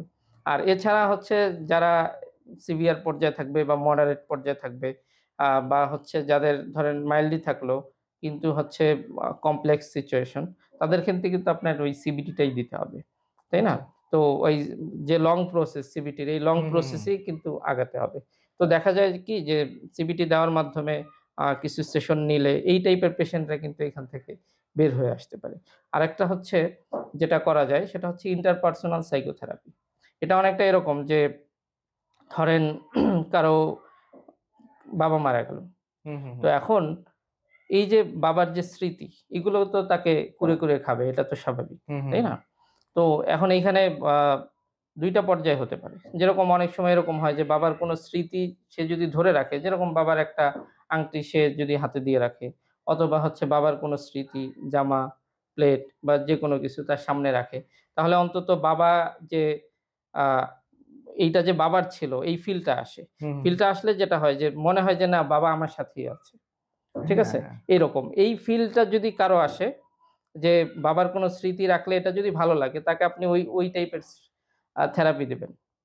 ঠিক বুঝতে আছে? পেরেছি। ওই টাইপের থেরাপি দিতে হবে যে আ ঠিক আছে তাহলে আপনি বাবার একটা কিছু রেখে দেন। যেরকম ধরেন আমি একটা বইয়ে আ ফিলিস্তিনের এখন যেহেতু ফিলিস্তিন এবং ইসরাইলের যে ইস্যুটা এটা কিন্তু বর্তমান সময়ে খুবই আ বড় এক ধরনের ইস্যু, তাই না? যে ফিলিস্তিনের মজলুম জনতার উপর যে পরিমাণ ইসরায়েলিদের আগ্রাসন বা হুম, অত্যাচার। হুম, হুম, হুম। তো এই অনেক আগে আ এই যে ইসরায়েলিরা এরা তো আর আজকে ২০২৫ সালে বা ২৪ সালে বা ২৩ সালে শুরু করেনি না। এই আগ্রাসনটা, তাই না? এটা তো শুরু করেছে আরো প্রায় ৮০-৯০ বছর হয়ে গিয়েছে। হ্যাঁ, হ্যাঁ। তো এরা ফিলিস্তিনিদের ঘরবাড়ি থেকে উচ্ছেদ করছিল এরকম। তো আমি যে মানি ঘটনাটা পড়েছি বা গল্পটা এটা একটা বাস্তব ঘটনা। সেটা হচ্ছে যে প্লেনে ফিলিস্তিনের এরকম একজন যোদ্ধা, হ্যাঁ, হ্যাঁ। মুক্তিকামী যোদ্ধা উনি হচ্ছে যাচ্ছিলেন আরবে, সৌদি আরবে হজ করার জন্য। তো তার পাশে হচ্ছে আ বসেছেন বাংলাদেশের স্বনামধন্য একজন আলেম। তো উনার সাথে উনারা দুজন কথা বলছেন। তো তখন হচ্ছে ওই যে ফিলিস্তিনের যে আলেম উনি তার ফিলিস্তিন থেকে সে কিভাবে বিতাড়িত হয়েছেন হুম, এবং হুম, হুম। তার স্ত্রীকে হারিয়েছেন, তার ছোট বাচ্চাকে হারিয়েছেন হুম, আ হুম। ফ এই ইসের কারণে, যুদ্ধের কারণে এবং হচ্ছে সে যুদ্ধ করতে ওখান থেকে চলে এসেছে। তো তখন হচ্ছে মানে সেই ঘটনাগুলো বাংলাদেশী আ স্বনামধন্য আলেমের সাথে শেয়ার করছিলেন। হুম, হুম, তো হুম। তখন হচ্ছে একটা পর্যায়ে আ এই আলেম তাকে জিজ্ঞেস করলেন যে, আ সেটা তো অনেক আগের কাহিনী। অনেক তার আগের বাচ্চা থেকে। যখন ছোট। তো এখন তো সে বেশ বয়োবৃদ্ধ হয়েছে। তখন জিজ্ঞেস করেছে, "আপনি কি বিয়ে করেছেন কিনা? বা আপনার এখন স্ত্রী আছে কিনা? বা হ্যাঁ, হ্যাঁ, হ্যাঁ। কোথায় আছে?" তখন সে বললেন, "আমি কেন বিয়ে করব? আমার স্ত্রী তো এখনো আমার সাথে আছে।" আচ্ছা, আচ্ছা। ঠিক মানে আছে? সেই স্মৃতিটা ধরে হ্যাঁ, রেখেছে। স্মৃতিটা এই যে বৃদ্ধ বয়সেও কিন্তু সে তার এই যে স্মৃতিটা ধরে রেখে এইটা কিন্তু তার ভালো লাগা। হ্যাঁ, তাই না? হ্যাঁ। আচ্ছা। তো তার কাছে মনে হচ্ছে যে তার স্ত্রী তো তার সাথেই আছে। হুম, তো হুম। এই যে অনেক সময় এরকম হয় যে কারো খুব কাছের কেউ যদি মারা যায় বা হচ্ছে হলো ধরেন হারিয়ে যায় বা হচ্ছে খোঁজ পাওয়া যায় না। তখন তাদের স্মৃতিগুলো যদি রেখে দেওয়া যায় তাহলে অনেকের এরকম এই ফিল হয়, ভালো লাগা ফিল হয়। আবার তো তখন অনেকটা উল্টাও হয়। হ্যাঁ, অনেকের উল্টাও হয়। যাদের উল্টা হবে সেটাই তো বললাম যে এটা তাদেরকে ২ তো টা destroy করে পর্যায়। দিতে হবে। তাদের ক্ষেত্রে কিন্তু পুরা সেপারেটেড। হ্যাঁ, একদম হ্যাঁ। আলাদা করে ফেলতে হবে। বুঝতে ঠিক পেরেছি। আছে? যেরকম হচ্ছে অনেক সময় হয় না যে মানুষ আ জার্নালিং করে। আমরা জার্নালিং অনেক করে। সময় সিবিটির ক্ষেত্রেও কিন্তু জার্নালিং দেই। তো অনেকের ক্ষেত্রে আ যেটা দেখেছি যে সেটা হচ্ছে যে এই জার্নালিংটা সে যেটা করেছে, এইটা পড়লে তার কাছে ভালো ফিল হয়। আচ্ছা। তখন কিন্তু আমরা হচ্ছে সাজেশন দেই যে, তাহলে এটা আপনি রেখে দিতে এটা তো পারেন। anxiety management এর ক্ষেত্রে হ্যাঁ, মনে হয় বেশি কাজ করে। বেশি কাজ করে, হ্যাঁ? আবার হচ্ছে হলো আবার ধরেন ট্রমার হ্যাঁ, ক্ষেত্রেও ট্রমার ক্ষেত্রে খুব, ভালো কাজ করে। খুব ভালো কাজ করে। আবার হচ্ছে অনেকের ক্ষেত্রে কিন্তু এইটা খুব কষ্টের কারণ হয় বা খুব সমস্যার কারণ হয়। তখন কিন্তু তাকে পুড়ে ফেলতে বলি বা হচ্ছে নদীতে ফেলে দিতে বলি অথবা ছিঁড়ে ফেলতে বলি। হ্যাঁ, তাই না? হ্যাঁ। ওই যে ছিঁড়ে ফেললো, ওই যে পুড়ে ফেললো এই জিনিসটা কিন্তু তখন মাথা থেকে আস্তে বের হয়ে চলে যাবে। হুম, হুম, হুম। হ্যাঁ? আবার হচ্ছে অনেকে রেখে দিবে। তাহলে তার কাছে ভালো লাগবে। আমার একটা ক্লায়েন্টের এরকম হয়েছিল যে তার আ মানে কিছু চাইল্ডহুড ট্রমা ছিল। ফিজিক্যাল অ্যাবিউজ এর ট্রমা। সেটা হলো তার বাবা এবং ভাই বা সবাই মিলিয়ে আসলে এরকম পুরা ফ্যামিলির ট্রমাটিক সিচুয়েশন ছিল। এটা ছিল আ ৮ ভাইয়ের পরে সে ৯ নাম্বার পজিশনে। বাবা ছিল আ আপনার হলো ১ম দিকে মোটামুটিভাবে কোনো এরকম কোনো ইসলামিক ধর্মীয় ছিল না। পরবর্তীতে সে আসলে একটা মানে দরবারে যায়। দরবারে যাওয়ার পরে সে হলো ইসলামের দিকে ফিরে আসে। হ্যাঁ? এখন সে তার সব ছেলেমেয়েদেরই প্রচুর চাপ দিতে থাকে এখন ইসলামে আসার জন্য। মানে একটা ফ্যামিলি তো আসলে হুট করে তো সবাই মিলে ট্রানজিশন হবে। হুম, হুম, হয়তোবা আল্লাহ তাআলা তাকে হেদায়েত দিছে। হুম, হুম, এজন্য হুম, সে করছে। কিন্তু সে যে আসলে হুট করে সবাইকে ট্রানজিশন হতে বলছে, এক্ষেত্রে কিন্তু আসলে সবাই কিন্তু ব্যাপারটা সহজভাবে মেনে নেয় না। হুম, হুম, আর যে ছোট বাচ্চাটা ছিল সে ওই সময় বয়স ছিল তার ১০ বছরের মতো। ১০-১১ বছর। হুম, তার উপরে যখন হলো এই পুরা একদম ৫ ওয়াক্ত নামাজ সেই সকাল ভোরে ঘুম থেকে উঠানো, পরে নামাজের ব্যবস্থা করে করা। আ আর তার বাড়ি ছিল হলো বরিশালের দিকে। আর বরিশালের দিকে কিন্তু আসলে শীতের দিনে কিন্তু মানে একটু হ্যাঁ, মানে গ্রাম উঠা অঞ্চলে খুব কষ্ট। হ্যাঁ, কষ্ট বা হুম। পুকুরের পানি খুব হ্যাঁ, ঠান্ডা থাকে। এখন কয়েকবার তাকে উঠতে বলছে, সে উঠে নাই। বাবা তো নামাজে চলে গেছে। নামাজে মসজিদে দেখছে যে নাই, ছেলে নাই। তার বাবা মসজিদ থেকে এসে দেখে যে সে এখনো ঘুমে। তখন আ তাকে প্রচন্ড মারা প্লাস হলো বাসা থেকে তখন মানে বের করে দেয়। হুম, আর হুম, বাসা থেকে আসলে বাচ্চাকে তো আর বের করে দিবে না। বাট ওই সময় তার ভিতরে প্রচুর একটা ট্রমাটিক একটা সিচুয়েশন ঘটে। হুম, হুম, যখন তাকে হলো আমি হলো জার্নালিং এর কথাটা বললাম তাকে যে আপনি হলো ওই স্মৃতিটা আপনি কল্পনা করেন যে আপনার সাথে ঘটে নাই।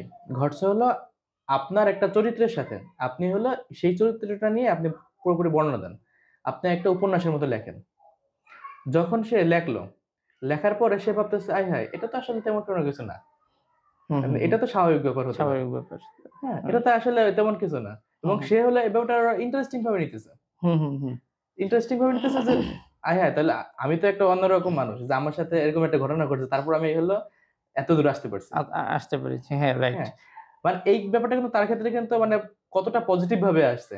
মানে যখন বলছে যে আপনি কল্পনা করেন যে এই ব্যাপারটা অন্য একটা চরিত্র। তখন সে হলো মানে নিজেকে ভাবতেছে যে দেখছো যে আমি হলো মানে কতটা আমার কোপিং ক্ষমতা। হুম, হুম, হুম, হুম, যে আমার সাথে এরকম একটা ঘটনা ঘটছে আবার মানে তার বাবার সাথে এখন হলো সম্পর্ক খুবই ভালো। কিন্তু তার কাছে মনে হচ্ছিল যে ওই যে স্মৃতিটা বারবার আসে যে আমার বাবা এরকম একটা পাষাণ, হুম, হুম, আমার হুম, বাবা এরকম নৃশংস। হুম, এই হুম, স্মৃতিটা তার মাথার মধ্যে বারবার আসতো। কিন্তু হুম, সেটাই কিন্তু এখন আর আসে না। আসে হ্যাঁ? না। পরে এখন সে আসলে বুঝতে পারছে জার্নালিং করার সময় পরে আমি বলছিলাম যে হলো আপনি একটা রিজন লিখবেন যে কেন আপনার বাবা আপনার উপরে এরকম একটা আচরণ করছিল। হুম, হুম, কেন? মানে এটার কারণটা কি হতে পারে? আপনার বাবার পার্সপেক্টিভ থেকেও আপনি লিখবেন। তখন সে আসলে করতেছিল যে হ্যাঁ, এটা তো আসলে আমার বাবার হতে সবকিছু লিখতেছে। হতে পারে আমার বাবা ঐদিন আমার মার সাথে ঝগড়া করছিল। হুম, হুম, হতে পারে আমার বাবা আ অনেক রাগী ছিল। মানে রাগান্বিত অবস্থায় ছিল। হুম, হুম, হতে পারে মসজিদে কোনো সমস্যা হয়েছিল। হুম, হুম, এরকম করে সে যখন হতে পারে জার্নালিং এই করতেছিল। হুম, হুম, তখন তার ভিতরে অটোমেটিক একটা ইনসাইট ডেভেলপ হয়ে গেছে যে না, আমার বাবা খারাপ মানুষ না। খারাপ মানুষ না। আমার বাবা পাষাণ না। এরকম একটা তার ভিতরে ইনসাইট ডেভেলপ হয়ে হুম, গেছে। হুম, হুম। আ উম এই ক্ষেত্রে আমার একটা মানে ব্যাপার মনে পড়েছে। সেটা হচ্ছে কি যে, এই যে সকালে উঠানো বা যখন আমরা আসলে ঘুমাই, হুম, হুম, ঠিক হুম। আছে? তখন হচ্ছে দেখা যায় যে আমরাও তো আমাদের ঘুম শেষ হয়েছে বলেই তো উঠতে পারি, তাই না? হুম, হুম, আর হুম। হচ্ছে মানে মানুষকে জাগানোর ক্ষেত্রে যেহেতু তখন মানুষের আসলে ব্রেইনের সাথে বডির কোনো কানেকশন থাকে না। হ্যাঁ, হ্যাঁ। তাই না? তখন বডি কিন্তু একদম বলা যায় যে পুরা প্যারালাইজড। হুম, হুম। একদম স্থির। ব্রেইনের সাথে কিন্তু ব্রেইন অ্যাক্টিভিটি চলতে থাকে কিন্তু বডির সাথে কোনো কানেকশন থাকে না। তো হুট করে যখন একটা বাচ্চাকে উঠানো হয় সকালবেলা যেরকম এখন এই যে আ দেখা যায় যে স্কুলে যাওয়ার জন্য বা উম পড়াশোনার জন্য বা বিভিন্ন কারণে যে সকালবেলা হুট করে এই ওঠ, ওঠ, ওঠ এই টাইপের যে মেন্টালিটি এতে কিন্তু বাচ্চাগুলোর আসলেই সমস্যা হয়। কারণ হচ্ছে ওই যে বললাম কমিং স্ট্র্যাটেজি কম। বাচ্চাগুলো ওই জিনিসটা অ্যাডপ্ট করতে পারে না।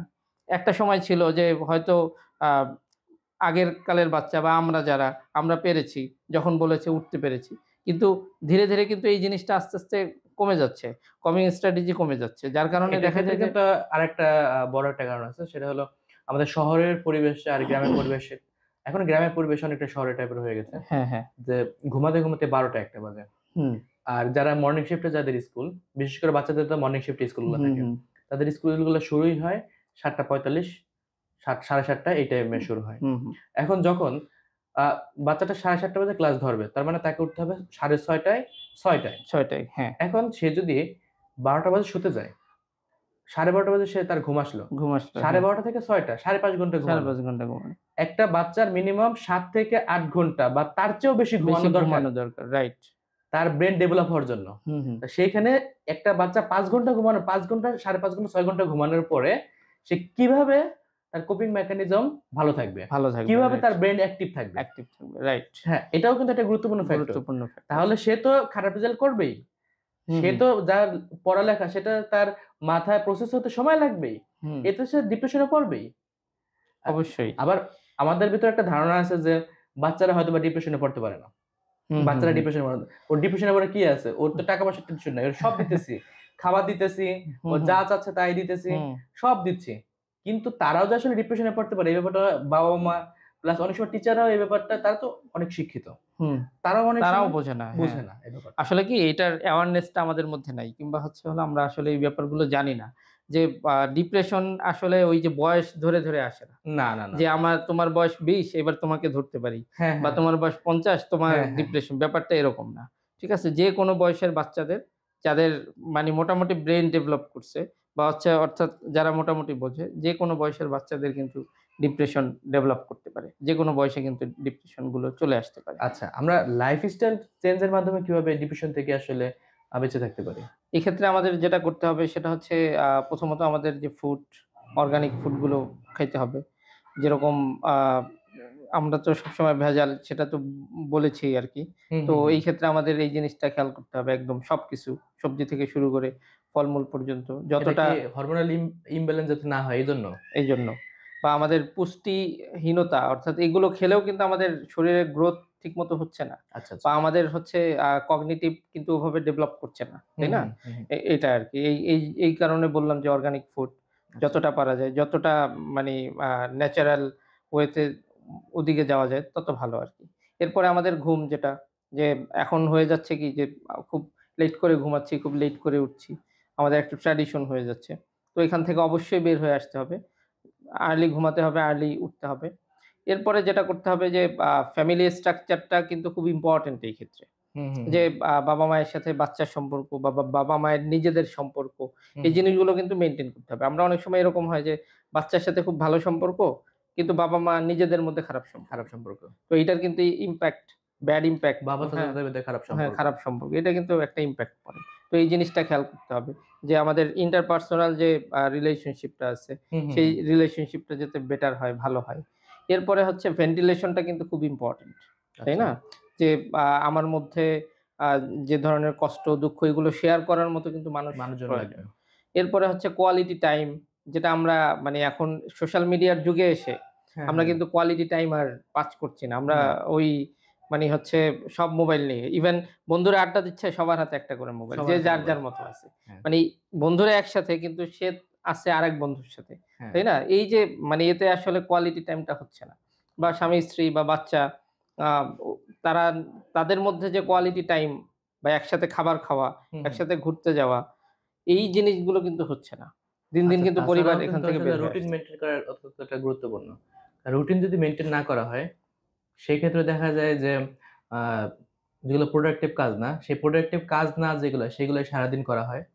যেগুলা প্রোডাক্টিভ কাজ, যেগুলো আমার জন্য ইম্পোর্টেন্ট এবং আর্জেন্ট যে কাজগুলো, সেই কাজগুলো করা হয় না। যার ফলে নিজের ভিতরে দিন শেষে একটা গিল্টি ফিল আসে এবং হুম, হলো মনে হয় যে না আমাকে দ্বারা কিছু হবে না। সেই সাথে বন্ধু-বান্ধবেরও কিন্তু একটা গুরুত্বপূর্ণ ভূমিকা আছে। অবশ্যই। যে যদি আ ভালো বন্ধু-বান্ধব হয়, সেক্ষেত্রে কিন্তু ডিপ্রেশন আসলে মোকাবেলা এটা অনেক সহজ হয়ে যায়। হুম, যে হুম। ডিপ্রেশনে কেউ যদি পড়ে এবং ভালো একটা সাপোর্ট যদি পায়, সেক্ষেত্রে কিন্তু খুব ভালোভাবে এই ডিপ্রেশন থেকে বের হয়ে আসতে পারে। এমনকি যে সে ডিপ্রেশনে পড়েই না। ডিপ্রেশন হ্যাঁ, দেখা যাচ্ছে হ্যাঁ, পড়েই না। পরেই না তবে যে অবশ্যই। খারাপ বন্ধু-বান্ধব হয়, যে হ্যাঁ, যারা আসলে পেইন দিতে বেশি ভালোবাসে। হুম, হুম। তাছাড়া আ অনেকে আছে যে মন খারাপ হলে বিভিন্ন ধরনের ব্যাড হ্যাবিট এর সাথে জড়িত হয়ে যায়। হুম, হুম, হুম। যেমন মাদকাসক্ত হয়ে যায়, প্লাস বিভিন্ন ধরনের ড্রাগস অ্যাবিউস এগুলার পিছনে পড়ে যায়। হুম, হুম। এটাও কিন্তু আ মানে লাইফস্টাইল এর সাথে ভিতরেই যেটা অনেকটা হলো পড়ে। পরে হ্যাঁ, আচ্ছা, অবশ্যই। তাছাড়াও কিন্তু আমরা কিন্তু বলতে পারি যে আসলে আমাদের যে এনভায়রনমেন্ট এর একটা স্ট্রাকচার, এই স্ট্রাকচার আমরা অনেক সময় নিজেদের মতো করে গড়ে নিতে হয়। যেমন আমাদের আশেপাশে যদি জিম না থাকে, সেক্ষেত্রে আমরা হুম, ফিজিক্যাল এক্সারসাইজ এর জন্য আমরা হাঁটাহাঁটি করতে পারি হুম, হুম, বা হুম, একটু সকালে জগিং করতে পারি। হুম, হুম, আসলে বিভিন্ন গবেষণায় দেখা গেছে কিন্তু যে আমরা যখন আ এক্সারসাইজ করি তখন কিন্তু আমাদের সেরোটোনিন হরমোন রিলিজ বেড়ে যায়। হুম, হ্যাঁ? তো সেরোটোনিন হরমোনের পরিমাণ যখন আমাদের বেড়ে যাবে, তখন অটোমেটিক কিন্তু আমাদের ডিফেন্স মেকানিজম অ্যাক্টিভ হয়ে যাবে, আমাদের কোপিং মেকানিজম অ্যাক্টিভ হবে। সেই সাথে, সাথে কিন্তু আমাদের যে ডোপামিন যে রিওয়ার্ড সিস্টেমটা হুম, ওটাও হুম, কিন্তু আ মানে অ্যাক্টিভ হয়ে যায়। আর সেরোটোনিন হরমোন কিন্তু আমাদের ভালো লাগা ফিল করে। হুম। আর সেরোটোনিন হরমোনের আরেকটা কাজ আছে। কর্টিসল হরমোনটাকে আসলে দমন করে দমন রাখে। করে রাখে, হ্যাঁ। যেটা হলো আসলে আমাদের স্ট্রেস হরমোন বা হুম, ডিপ্রেশন হওয়ার পিছনে অন্যতম গুরুত্বপূর্ণ ফ্যাক্টরই হলো কর্টিসল, হুম, হুম, সেটা কিন্তু আসলে কিন্তু ও কিন্তু রিলিজ হয়ে যায়। হুম, হুম। তাছাড়া কিন্তু সূর্যের আলো অত্যন্ত গুরুত্বপূর্ণ একটা ফ্যাক্টর। যে অবশ্যই সূর্যের আলোতে যদি আমরা না আসি, সেক্ষেত্রে কিন্তু আমাদের ডিপ্রেশনে পড়ার সম্ভাবনা অনেক বেড়ে যায়। অনেক বেড়ে যায়। যে এটা রাইট। এসিডি বা সিজনাল এফেক্টিভ ডিসঅর্ডার, হুম, হুম। এটা তো বিশেষ করে ডিপ্রেশনই ব্যাপারটা। ডিপ্রেশনে হ্যাঁ। যদি উইন্টার সূর্যের ডিপ্রেশন এদেরকে বলা হচ্ছে উইন্টার উইন্টার ডিপ্রেশন। ডিপ্রেশন, হ্যাঁ। বিশেষ করে উইন্টারে কিন্তু হ্যাঁ, উইন্টার হ্যাঁ, সিজনে সবচেয়ে বেশি সিজনে হয়। বেশি এটা নিয়ে হয়। আমি হলো আলাদা একটা ভিডিও বানিয়েছি যে, আচ্ছা, আচ্ছা। আসলে কিভাবে আসলে কেন পড়ে এই উইন্টার ডিপ্রেশনে বা সিজনাল এফেক্টিভ ডিসঅর্ডার এ। হুম, হুম। বিশেষ করে এটা তো আমাদের দেশে তুলনামূলক কম। হুম, তবে হুম, যারা হুম। হলো ইউরোপ কান্ট্রিতে তাদের কিন্তু ওই যে রোদে রোদ অনেক কম পায় কম তারা। পাই, হ্যাঁ। হ্যাঁ, এই ব্যাপারটাও কিন্তু খুবই গুরুত্বপূর্ণ। আর এদের ট্রিটমেন্টের জন্য হচ্ছে আমি দেখেছি যে হ্যাঁ, হ্যাঁ। ব্রাইট লাইট ইউজ করে। হ্যাঁ, হ্যাঁ। মানে হচ্ছে যাতে মানে দিনের আলোয় মানে লাইট দিনটা যাতে থেরাপি, এদের হ্যাঁ, লাইট লাইট থেরাপি থেরাপি, আরকি। হ্যাঁ। মানে যাতে দিনটা প্রলং করা যায়। হ্যাঁ, হ্যাঁ, অর্থাৎ হ্যাঁ। এদেরকে বোঝানো হয় আরকি। এটা প্লেসিবো ইফেক্ট এর মতো যে এদের ওই লাইট থেরাপি দিয়ে মানে এদের দিনটাকে প্রলং করল। হুম, হুম, এর হুম। বাড়িয়ে দিল। যার কারণে দেখা যায় যে মানে শীতের দিনটাও এদের কাছে নরমালি হ্যাঁ। মানে নরমাল দিনের মতো মনে হবে। আমার কাছে মনে হয় এই ধরনের যদি আমরা আমাদের ডেইলি লাইফ এর এক্টিভিটিস যদি আমরা এরকম করতে পারি, ডিপ্রেশন মনে হয় অনেকাংশে কমে যায়। আচ্ছা, আমি হলো আপনার কাছে আরেকটা জিনিস জানতে চাবো, সেটা হলো আপনি পার্সোনালি কিভাবে এই ডিপ্রেশন রোগীদের সাথে ডিল করেন? আচ্ছা, এই ক্ষেত্রে আ অ্যাকচুয়ালি এগুলো ডিপেন্ড করে যে একেক রোগীর ক্ষেত্রে একেক রকম ধরনের থেরাপি। ওই যে বলেছিলাম যে সিবিটি কারো দিতে হবে, কারো ইন্টারপার্সোনাল সাইকোথেরাপি দিতে হবে, কারো হচ্ছে প্রবলেম ফোকাসড থেরাপি দিতে হবে, কাউকে বিহেভিয়ার থেরাপি দিতে হবে। কারো কগনিশন এ প্রবলেম আছে, তো সেই ক্ষেত্রে ওই কগনিশনটা আ প্রবলেমটা সলভ করে দিতে হবে বা অনেক সময় হচ্ছে তার থটটাকে চ্যালেঞ্জ করতে হবে, তাই না? তো এগুলো ডিপেন্ড করে। তো আ যেহেতু কোয়েশ্চেনটা করেছেনই, তো এগুলো হয় কি যে আ একটা পেশেন্ট দেখছিলাম। তো তার হুট করে মানে হঠাৎ করে তার মাঝে মন খারাপ হয়ে যায়। হুম, হুম। তো তখন আমি তাকে বলেছি যেটা, সেটা হচ্ছে যে আপনার কন্ট্রিবিউশন টা কিরকম? মানে হচ্ছে ধরেন আপনি রাস্তা দিয়ে আপনার পকেটে টাকা আছে, রাস্তা দিয়ে দেখলেন ভিক্ষুক যাচ্ছে বা আপনার কাছে কেউ এসে কিছু চাচ্ছে, আপনি কি করেন? বলে যে আমি টাকা দিয়ে দেই। ৳৫, ৳১০, ৳২০ সামর্থ্য অনুযায়ী দিয়ে দেই। তো দেখেন এই যে মানে হচ্ছে আমরা যে ভিক্ষুকদেরকে এভাবে টাকা দিয়ে দেই, আমাদের মধ্যে আসলে ফিলটা কি? তেমন কিন্তু ফিল হয় না। না। কারণ এটা একটা নরমাল জিনিস হয়ে গিয়েছে। তাই না? কিন্তু এই ৳১০ রই আপনি যদি একটা কিছু কিনে ওই তাকে দেন, অথবা হচ্ছে ধরেন আপনি রাস্তা দিয়ে হাঁটছেন, ছোট মেয়ে থাকে না রাস্তায় হ্যাঁ, হ্যাঁ, হ্যাঁ। থাকে, রাস্তায় এদের ঘর-বাড়ি, তাই না? তো এদেরকে যদি আপনি ধরেন ৳১০ র একটা রুটি বা ৳১০ র একটা কিছু, হ্যাঁ? যে চকোলেট, এরা কিন্তু খুব খুশি হবে। এই যে খুশি হবে ওইটা পেয়ে যে একটা হাসি দিল হুম, বা হুম, হুম। ওই যে খুশি হলো বা ওর মুখটা যে উজ্জ্বল হয়ে গেল, ওইটার ইমপ্যাক্টটা কিন্তু আপনার উপরে পড়বে। হ্যাঁ, কিন্তু আপনি ৳১০ দিলেন, ওইটার কোনো ইমপ্যাক্ট নেই। ইমপ্যাক্ট নাই। কারণ ওর নিতে এটা অভ্যাস হয়ে গিয়েছে। ওর মুখ দিয়েও আর হাসি বের হবে না। আর আপনার দিতেও কিন্তু এটা নরমাল হয়ে গিয়েছে। তাই হ্যাঁ। না? তো তখন আমি তাকে বলেছি যে, "আপনি তাহলে এক কাজ করবেন।" যেহেতু মানে উনি ডিপ্রেশন এর পেশেন্ট। তো বলেছে যে, "আপনি আপনার কন্ট্রিবিউশন এর এই প্যাটার্নটা চেঞ্জ করে ফেলবেন।" আচ্ছা, আচ্ছা। তো কি করবেন? আপনি হচ্ছে আপনার পকেটে যখন টাকা আছে বা হচ্ছে আপনার যখন এরকম খারাপ লাগবে আপনি বের হবেন। হুম, যে হুম। আমি এবার কি করব? ডোনেশন দেব। যেহেতু তার এটা অভ্যাস, সে দেয়। তো বলেছে যে, "তো তাহলে আপনি কি করবেন? বের হয়ে আপনি কোন একজন ভিক্ষুক বা এরকম পথশিশু তাদের কাছে গিয়ে বলবেন যে, তুমি কি সকালে নাস্তা খেয়েছো?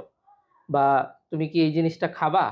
অনেক সময় এরকম হয় আমরা কিনে দিয়ে দেই। হুম, হুম, হুম। তো দেখা যায় যে এর প্রয়োজন নেই। তাই না? হ্যাঁ। তো যখন হচ্ছে তাকে জিজ্ঞেস করা হবে যে, "তোমার কি কোনো কিছু দরকার আছে কিনা?" বা হচ্ছে হলো তোমাকে ওই জিনিসটা স্পেসিফিক যদি আমরা মেনশন করে দেই যে, "তুমি রুটি খাবা? না তোমাকে একটা চকোলেট দেবো? না একটা কিছু দেবো?" তখন কিন্তু সে স্পেসিফিক বলে দেবে যে এইটাই। কিন্তু যেহেতু তার কাছে কোনো অপশন নেই, তখন আপনি ওই জিনিসটা কিনে দিয়ে দিবেন। তাহলে আপনার এই জিনিসটাও মানে সে ফেলে দিবে না। আবার হচ্ছে এই জিনিসটা সে খুব আগ্রহের সাথে নিবে। তো তার ওইটার খুশিটা আমার কাছে রিওয়ার্ড হিসেবে কাজ রিওয়ার্ড করবে। হিসেবে কাজ করবে। আচ্ছা। তখন দেখা যাবে যে মানে এরকম আসলে কি অনেক ক্ষেত্রে আমরা দেখা যায় যে আমরা যেটা করি সেটার প্যাটার্নটা যদি একটু চেঞ্জ করে দেই না, হ্যাঁ, হ্যাঁ, হ্যাঁ। তাহলেই হচ্ছে কিন্তু মানে এই জিনিসটা খুব ভালো একটা রিওয়ার্ড আমাদেরকে দিতে পারে। আচ্ছা, আচ্ছা। তো এভাবে করে আরকি পেশেন্ট টু পেশেন্ট বা ক্লায়েন্ট টু ক্লায়েন্ট এগুলো ভেরি করে। যে কাকে কিভাবে ইন্টারপার্সোনাল সাইকোথেরাপি দিতে হবে বা কার প্রবলেম কিভাবে মানে এক্ষেত্রে সলভ করতে নির্দিষ্ট হবে। কোনো আসলে ফরমেট নাই। ফরমেট নেই। এটা হলো একটা পার্সনের যে প্রবলেম, সে প্রবলেমকে কেন্দ্র করে তাকে কিভাবে আ মানে উদ্ধার করা যায় সে প্রবলেম থেকে, সেই ব্যাপারে আসলে একটা মডেল তৈরি করা। মডেল তৈরি করা, রাইট।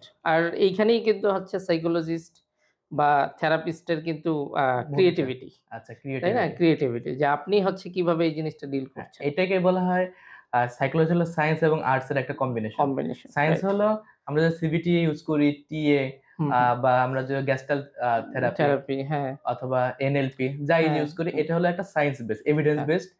এটা হলো মানে আমাদের ট্রিটমেন্ট প্ল্যানটা হলো evidence based. Evidence base. But আমরা যে অ্যাপ্লাই করি, অ্যাপ্লাই করার ক্ষেত্রে আমাদের আর্ট আসে। আর্ট, যে আমরা রাইট। কত দক্ষভাবে, কত সুন্দরভাবে এটাকে কাট-সাট করে সুন্দর একটা ডিজাইনে সুন্দরভাবে আমরা তাদের কাছে উপস্থাপন করতে পারি। এই জিনিসটা আর্ট। আর্টিস্ট হিসেবে এই সময় আমাদের একটা রোল প্লে করতে রোল হয়। প্লে করতে।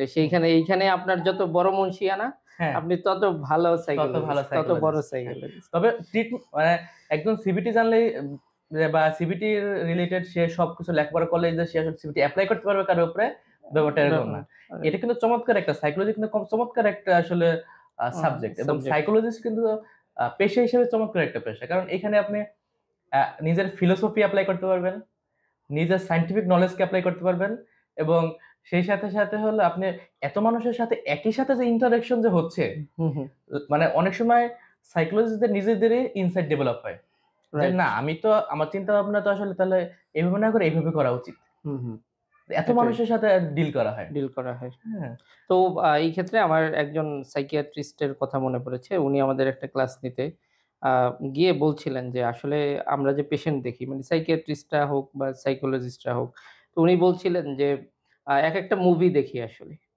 একেকটা পেশেন্ট আসলে একেকটা মুভির মতো। হ্যাঁ, মানে একেকটা সিনেমার মতো। কারণ প্রচুর গল্প থাকে। প্রচুর আর গল্প থাকে। প্রচুর হচ্ছে হলো এখানে ভিলেন থাকে, নায়ক থাকে, তারপরে হচ্ছে প্রচুর আ ক্লাইম্যাক্স থাকে।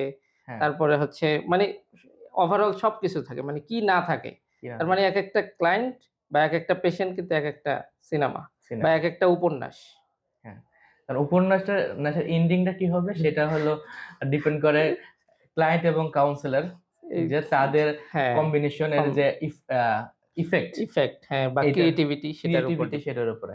আপনার সাথে খুবই গুরুত্বপূর্ণ আজকে আলোচনা করলাম। ইনশাআল্লাহ আমরা হলো পরবর্তীতে অন্য কোনো টপিক নিয়ে আপনার সাথে আবার বিস্তারিত আলোচনা করব। আসলে এই পডকাস্ট গুলোর উদ্দেশ্য হলো যাতে মানুষ একটা টপিক সম্পর্কে বিস্তারিত বুঝতে পারে, জানতে পারে। জানতে পারে। হ্যাঁ, কারণ মানসিক অ্যাওয়ারনেসটা তৈরি স্বাস্থ্য হয়। সচেতনতা বা যেটাকে বলে আমরা সাইকো এডুকেশন, এটাই কিন্তু আসলে মানসিক সুস্থতার অন্যতম হাতিয়ার। কারণ কেউ হুম, আ রোগ হলে সে ফিজিক্যাল যদি কারো রোগ হয় সেক্ষেত্রে সে ওষুধ খাবে। ওষুধ খাওয়ার পরে সে ভালো হবে। কিন্তু আসলে সাইকোলজিতে বা মানসিক স্বাস্থ্য সমস্যাটা কিন্তু ব্যাপারটা এরকম না। অনেক সময় এরকম হয়, সে যদি তার রোগটা সম্পর্কে বুঝে, জানে, সে নিজেই যদি বিভিন্ন এক্টিভিটিস করে, সেক্ষেত্রে মানসিক স্বাস্থ্য সমস্যা থেকে মানে উদ্ধার পাওয়া সম্ভব। আসলে আমাদের মূল উদ্দেশ্যই এইটা। যাতে আমরা মানসিক স্বাস্থ্য সমস্যাটাকে একদম নির্মূল করে ফেলতে পারি।